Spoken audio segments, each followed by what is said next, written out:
Let's talk about boobs. Okay. I don't mean stupid people.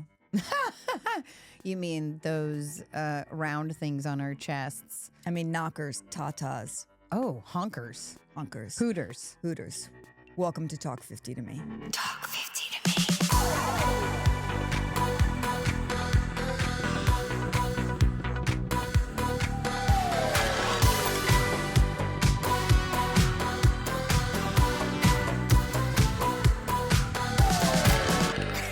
Let's do it again. Hi, Constance. Hi, Heidi.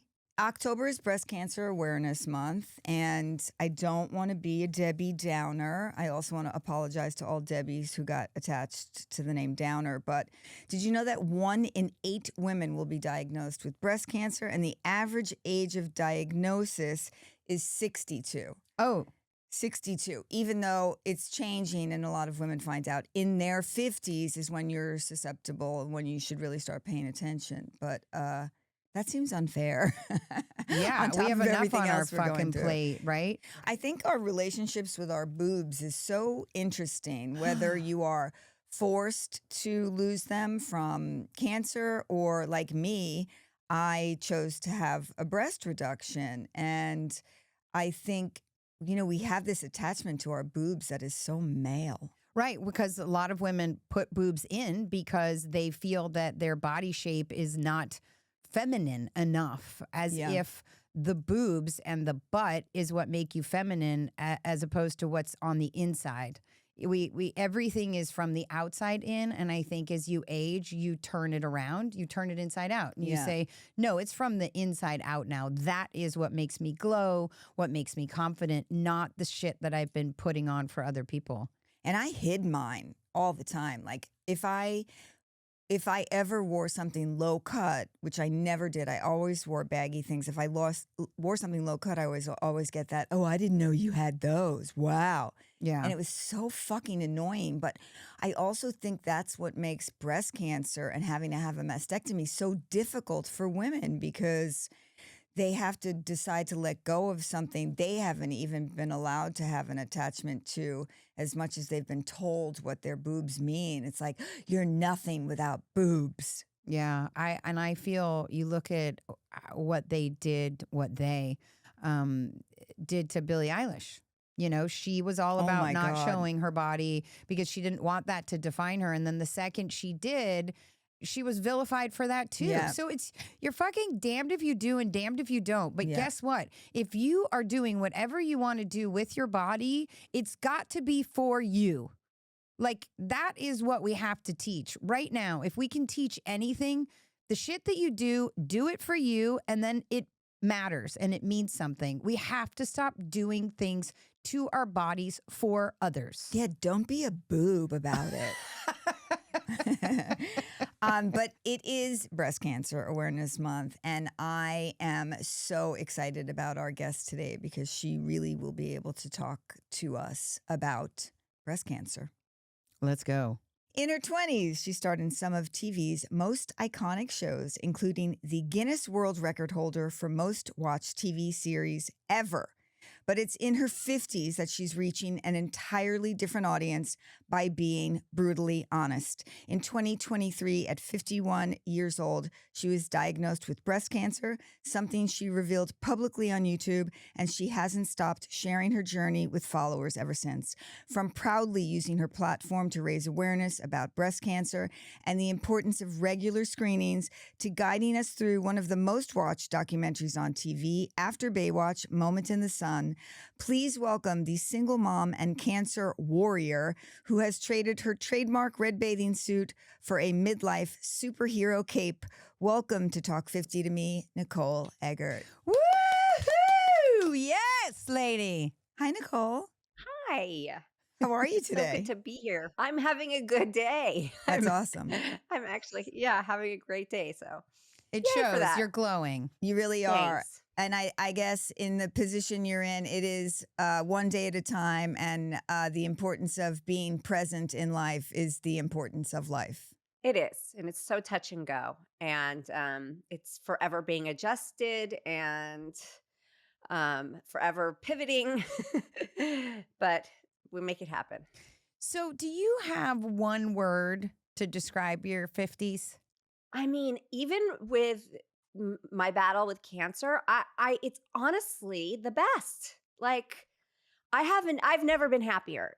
Completely honestly. Like, I am so much more comfortable in my skin. I realize like what a little ball of stress and worry and fear I was all my life. And I wish I could go back and like, redo it with this feeling that I have now, but it's better late than never, right? And I just I like it so much better. Yeah, it's my best years. That's fascinating. I mean, especially with what you're going through to say it's the best. I love that. Is it because you're just at a stage right now where you just feel you? Yes, and getting that diagnosis, I mean, you wanna talk about scaring the pants off of you. It was something that I was so frightened, and it really, like, lit a fire under my butt to, um, find peace and to find myself and find the courage that I know I had, and to get through it, to get through it, I had to stay positive, right? Because the one thing I knew is that a healthy, positive body was gonna respond and heal better than a depressed, sad, scared body. And I felt like that was my only hope at that point because the cancer, I got my diagnosis and then it just kept getting worse as the more tests they did, the more cancer they were finding. And it just was going really downhill Mm. really quickly. And so it was my only hope. I was like, this is my one chance. This is what I need to do. And so for that, it's almost in a weird way like cancer was the best thing that ever happened. Wow.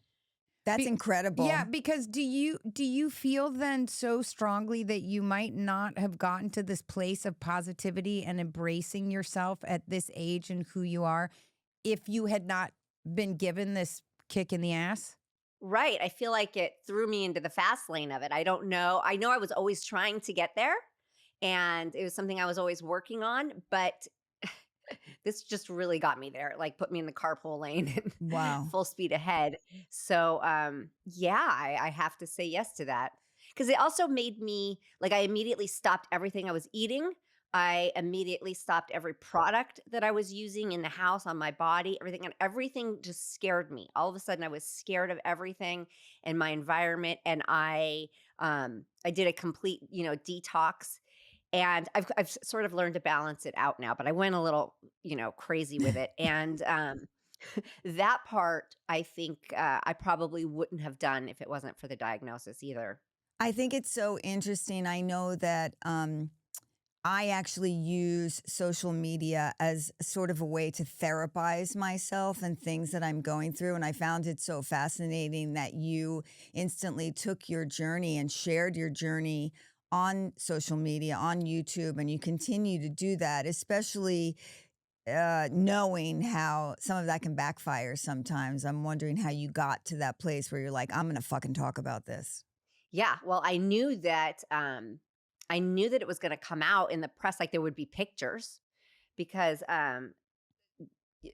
Daily Mail likes to follow, us women and, get us while we're running errands or going to the mailbox and we look our worst. Yeah. It's a pastime of theirs. So, they're always getting me. So I knew that this was gonna come out and I wanted to just say it first. And also when I was so scared. I just you never feel I've never felt so alone. It was like there's nothing anybody can do for you. This is between you and your body and the universe and this medicine and so many people reached out to me that I didn't know, and we quick became friends. I was getting packages in the mail, and use this, try this. This Mm, worked for me, and I was suddenly so embraced, and so I just knew that I needed to give that back too, yeah. because it is so scary, and a lot of people will be so scared that they won't talk about it, and they will keep it to themselves. Even some people keep it from their families. So I felt like the internet is a place where they can go and stay anonymous and not feel alone. Well, you had said that you gained 25 pounds and you didn't think that it was breast cancer. You thought it was menopause. Yes, I did, and one of my breasts was got larger than the other one, and I thought, looking back, I see all the signs. Looking at I My bra started fitting sideways all the time. Every time I took my top off, my bra was sideways, and I was like, "One boob is bigger than the other now." And I just chalked it up to life and your body, and my boobs, I've had a weird relationship with them anyways, and they grew breast tissue as I aged. They just and I I got a reduction and they still grew back. Oh, And so I wow. just thought it's just very normal for one to be bigger than the other, right? I just didn't think much about it. And I was not doing my self exams. And that was mostly through the pandemic because I had always gone to my OB and she would do them. And I was always scared to do them myself because there were little scar tissues and knots and things in there from having breast augmentation. So I didn't do them. I let her do it. She knew where those were. And like, she just, if I did, I would freak myself out. Oh, is that one new? Was that one there before? And it was stupid because you should do it. You should learn your breasts, whether you have implants or not, whether you have little scar tissues or not. There's nothing to be afraid of. You should definitely be feeling them and knowing them and checking on them monthly. And so through the pandemic, I didn't do it, but I did do my mammograms and my cancer was missed on all the mammograms. So Whoa. it was growing. I was radiating it with Oh these my God. mammograms. And not until it started throbbing one day, it's like it really just was like pulsating. And I did a self exam and like my heart dropped. I was like, oh, this isn't even just a little lump, this is a big lump. And I just felt like I felt so stupid and mad at myself that I just hadn't been, I was like, how was I living with that? And I did not know that that was there.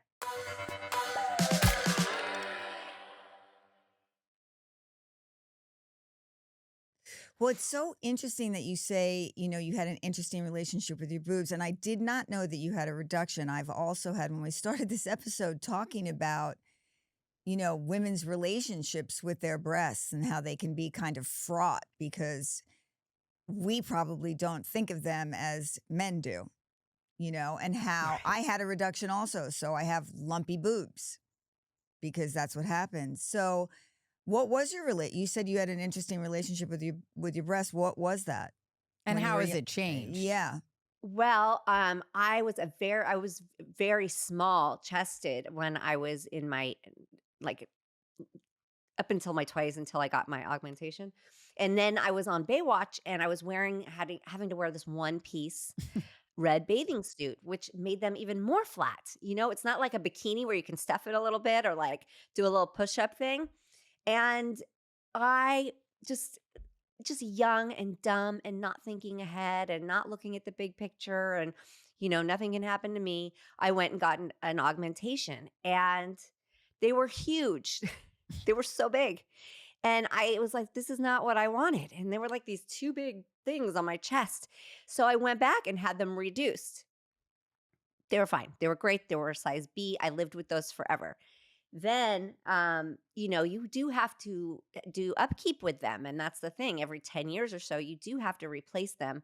And they were saline implants. And I I got them replaced and they were big again. The doctor put Oh my God. big, huge boobs in me again. And Wow. I was like, "Oh my god, what?"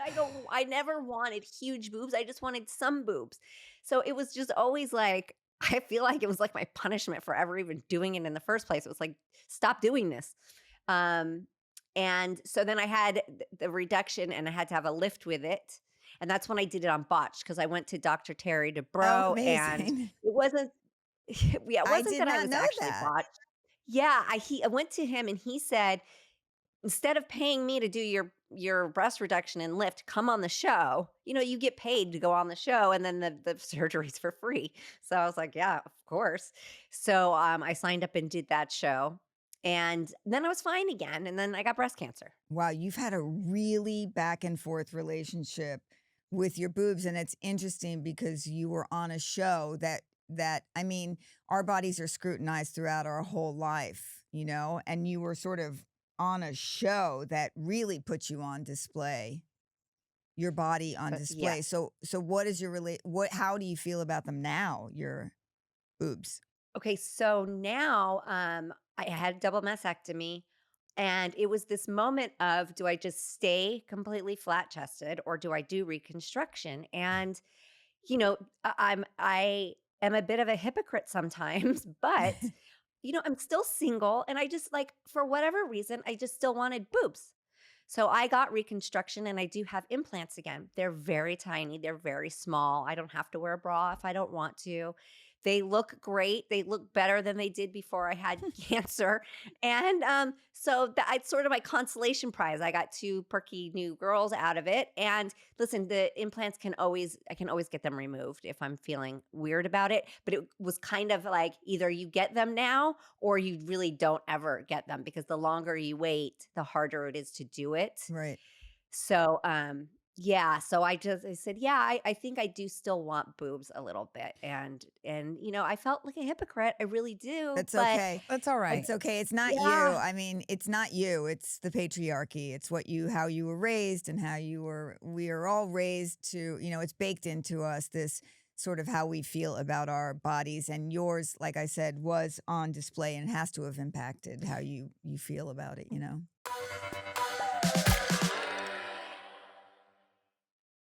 But I also I yeah. want to I want to talk about, you give a lot of credit to your kids and to the documentary After the Sun about getting you through this time. Can you share a little bit about that? Like how did whether doing that documentary or how did that help you? Well, because once I entered treatment, there was no way I was going to get hired or get a job. So it was like, I'm going to stay home and have nothing to do, right? So I continued to work on the documentary. Thank God we had that going. And then I had to go out and promote the documentary. And here I was in the middle of chemo, Mm. bald, mastectomy on the books. And the irony is that I have to now go out and promote Baywatch. And it was this funny thing because actually it gave me a lot of relief, because I was like, if I wasn't going through chemo and I was just myself, and they would be comparing me, right? They would be saying, oh, look at her now and Yeah. compared to like what she looked like then. But because I was going through chemo and I blew up like a balloon from all the steroids, I was swollen, bloated, my boobs were getting removed. It took this like comparison thing off the table. Cause I was like, come at me now, That's right. come at me. What are you going to do? So it kind of was a relief in such a strange way that it was unexpected. So, but it really kept me busy. It kept me happy and excited about something. And my kids just, you know, they didn't really give me a break. It was like, nope. My 13-year-old was still like, well, I want to go here. I want to go there. I remained this unpaid Uber driver and chauffeur. And it was okay. It was good. I get to be around their young energy. And when it wasn't good, and my daughter always wants to go to the mall or these big stores, and sometimes I would be panicking, and she would turn and say, "Oh gosh, okay, let's get out of here." And she was so she would push me to go to places, but she was very good about seeing that I wasn't okay Mm. and getting overwhelmed and feeling weird. And we would just hug in the car and cry. And she said at one point, like, I don't know what to say. And I said to her, you don't have to say anything, because I don't know what to say and I don't know what I want to hear. I just want to hug and love. And so that was like, I was always on her radar like that. Like, we took a trip to New York, and she's always checking. She still does it. She's always checking to make sure I'm still right there, right behind, doing okay. And which wasn't a thing before. So she's just always she doesn't let me off the hook of, cooking, cleaning, doing all the things, but she's always checking, and it's just so meaningful, and it just kept me going. It's amazing because Very wise. that's when I found you, when you say you blew up, when you were promoting the doc. That's when I found you on Instagram. And I found it so profound and so brave that you were just like, fuck it. Because we do pick women apart. We especially pick them apart when they've left the camera's eye and now they're back. And a lot of times people don't ask questions. And I love that you just took the questions away from them and just said, this is who I am. I think it's really amazing. Can you talk a little bit about how else cancer has changed you, how fighting this has changed you? Well, and this kind of relates to what you just said, is that I was able to do that because cancer, it made me love my body. So I blew up like a balloon. I was in pain. My organs hurt, my bones hurt, you name it. I could barely walk some days. And it made me have such a better appreciation for my body. And I had to apologize to my body so much for picking it apart all these years. It was always like, this could be better. That's terrible. Oh, my hips. Just, whatever it was. And now all of a sudden I was like, thank you. Thank you for getting me through this. Thank you for waking up every day. Thank you for being strong and being responsive and just getting me through it. So I think that not only did cancer help me appreciate life and it's giving me this second opportunity to enjoy it better, but it gave me a whole new appreciation for my body. I will never pick my body apart um, again. Never. And I I just love it for being there for me. It's probably such a good thing for your daughters too.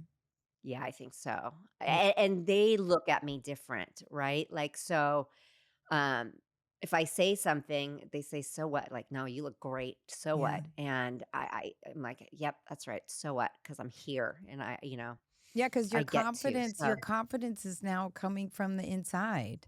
We talked about this at the top of our podcast that what happens to us when we age or when we go through a trauma is we have to go inside to basically project how we want to be seen and let go of what the outside presents as. And a lot of times that doesn't come until you're in your 50s and you've had life and experiences and you're able to look back and compare, right? It's always like everything is 2020 in hindsight, Well, right? yeah, especially when you spent mhm. your whole youth Yeah. being on display in a bathing suit and being beloved for how you looked and how your boobs bounced as you ran down a beach. Yeah, and you are now creating the narrative for yourself moving forward. You have now taken the story. You've taken your boobs back. Yeah. Yeah. And you don't just talk about cancer on social media. You actually have your own podcast. Talk to us about that. I do. I have a podcast called Perfectly Twisted, and I started it before my diagnosis. And it's really about pop culture and retro and 80s and 90s, and it really covers all things. It's a variety show, but because of my diagnosis, obviously I do touch on it. I bring doctors on and we do talk about health and nutrition and kind of trying to cut out those environmental estrogens that all women should be doing, because I believe that's what gave me cancer, um, along with trauma. And so we do talk on that, and we touch on that, but it's not always that. So a lot of times it's just fun and silly. But yeah, you can get it anywhere you listen. It also seems like you gave it the perfect name. I mean, Perfectly Twisted went from one type of conversation, and then after your diagnosis, it became another conversation, yet the title is totally You're what it right, is. because this is my life. Yeah, this is my life. I was like, the only thing I can count on my life is change, like complete change all the time. Like that's the only thing that's been constant. So yes, it all full circle. But I can't let you go now without talking about, you just said environmental and trauma gave you cancer. Well, the doctor said, don't ask why. Don't say why did this happen to me, because it happens to 1 in 8 women. And I'm like, but why does it happen to 1 in 8 women? Like, what is that? And of course, I was going to ask why, because I'm like, well, if I can figure out why, I can make a change, and then maybe this won't come back, or maybe I won't get it again. Let's at least like give that a shot, maybe, right? Yeah. So I just started doing research on it, and my cancer was estrogen positive. And so I had my common sense told me it can't be my estrogen because I have very little of it left this late in life. And science shows if it was female estrogen, natural estrogen, then pregnant women would be getting it. Girls who are just starting their period would be getting it when their estrogen levels are at the highest. So I was like, there has to be something else here. And turns out all the plastics in our food and a lot of the chemicals, a lot of the paraffins and all of these chemicals are hormone disruptors. What is your advice for the next generation of women coming into their 50s? Well, I just think you really have to enjoy it. You have to get to that place where I think it sort of naturally comes to, like, there's something about your 50s where it's sort of an unseen and unexpected gift that you do find a happiness. You do get in touch with inside and start to let go of all of this, because we know all of this only lasts for so long, and it's not who we are at all. And I think that in your 50s, it's such a great time to be seen and heard for who you are instead of what you look like. I had a conversation with a woman recently, and she said something about how she wishes she was like that people would still lust after her, look at her and like Mm. lust after her. And I said, I think that maybe, if I'm being completely honest, I've had like a twinkle of that in a moment, or I've had a thought process like, well, if this was me walking around this pool 20 years ago, um, this would be a very different experience. I've had those moments, but I have to say I'm so much more happy with people that will turn and start a conversation with me in line somewhere, because they're just talking to me. They're not like, oh, let's try to talk to that girl. It's not that anymore. It's people really just talking to you for you. And there's something that's like so beautiful and Yeah. so freeing and so like relieving and like comforting with that, because it's like, well, somebody's really talking to me for me. And that's I think that's kind of priceless. It's very cool. I think the only person who should lust after you is you, right? Yeah. We need to lust after Yes. ourselves. Yeah, we have to. We have to love ourselves. Yeah, Yeah. Well, lust absolutely. and love. Lust You and know, love. like look at yourself in the mirror in a pair of underwear and be like, yeah, girl, you fucking look great. You Yeah. know, it's because it is. It's mind over matter, right? So a lot of times we have to be our best cheerleaders. Oh, we said it at the same That's time. right. Nicole, believe it or not, our time is almost up. We have one last question for you. We have a little jar here that has a bunch of maybe spicy questions in it, and we don't know what they are, but I'm going to ask you one right now. Okay. Let's see what it is. The question is, what's the one question you wish people would ask you but don't?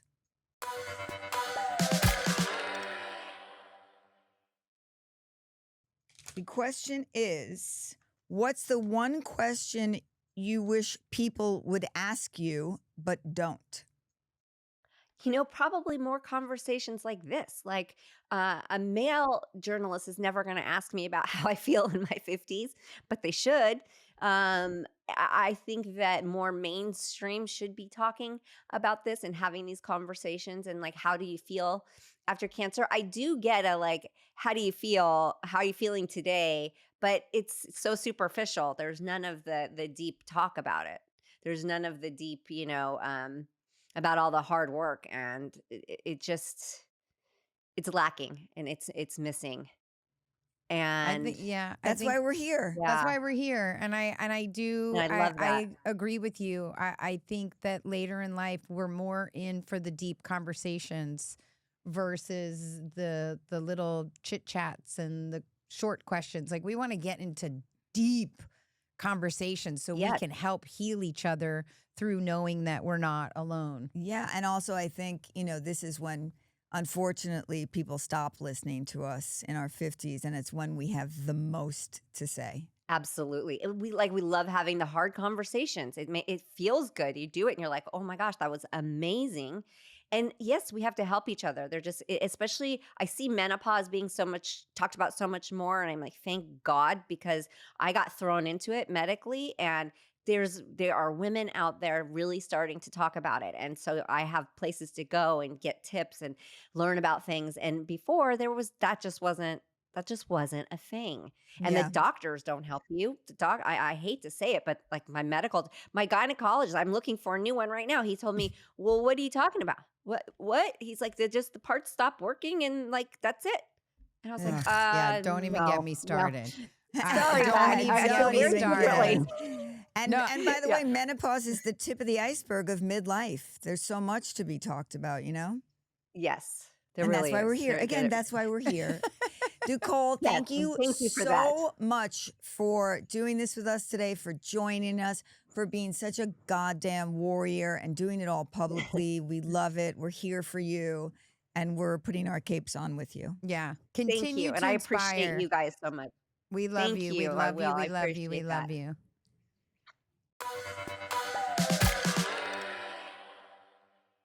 I think that it's fascinating that it took cancer for her to love her body Right. and to apologize to her body. Like, that's so powerful. I agree, because I think we all should be apologizing to our bodies. We really are We're not so mean. we're not kind to ourselves. And again, it is what Gen Z, I am really appreciating about Gen Z. Gen Z is not allowing themselves to be put in a box of what is, I don't even want to say, I am my meat suit. Yeah, exactly. And it's kind of, I don't know. It's funny. I look back at Lady Gaga, showing up in a dress made of meat. And I think I was like this many years old when I was like, oh. I don't even think she knew that's what she was doing, to be honest with you. I just thought she thought it was cool to wear a meat. But I don't think about, right? No, I think it was much more profound than she meant it. Yeah, I But yeah, love no, that. But I do. I think Gen Z being a lot more fluid and allowing themselves basically the grace to say, hold on a second. Let me tell you who I am. You don't tell me who I am. Mm-hmm. Right? I'm so inspired and in awe of everything she is doing, especially being as vocal about it. And I think, again, women in their 50s were like, hi, we're here. We'd like to share information to help you get through this, because I didn't have that help. Mm-hmm. So here it is. Use it and embrace it. Yeah, she's cool. The other thing we love is reading your Instagram responses to our questions. And one of the questions we had was, if you could give one menopause symptom to men, what would it be?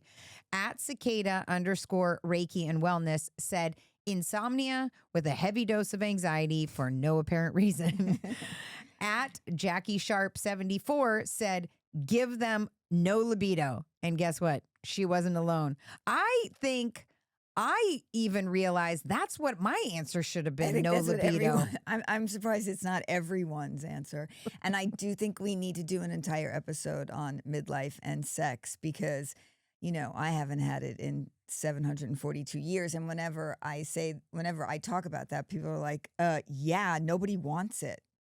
No one wants it. Well, let's be sure. Constance, when's the last time you had sex? Well, hold on. Our producer's raising her hand. She wants to have sex. Fine. 1 in 3 women Great. want it and desire it and become more sexual in midlife than ever before, That's believe it or not, amazing. because they know what they want and they know what feels good. 'Cause And she if knows you what can't she fucking wants. give it to her, she will do it herself. Well, that's why they make great vibrators now, but it's not the same as, a possible warm body.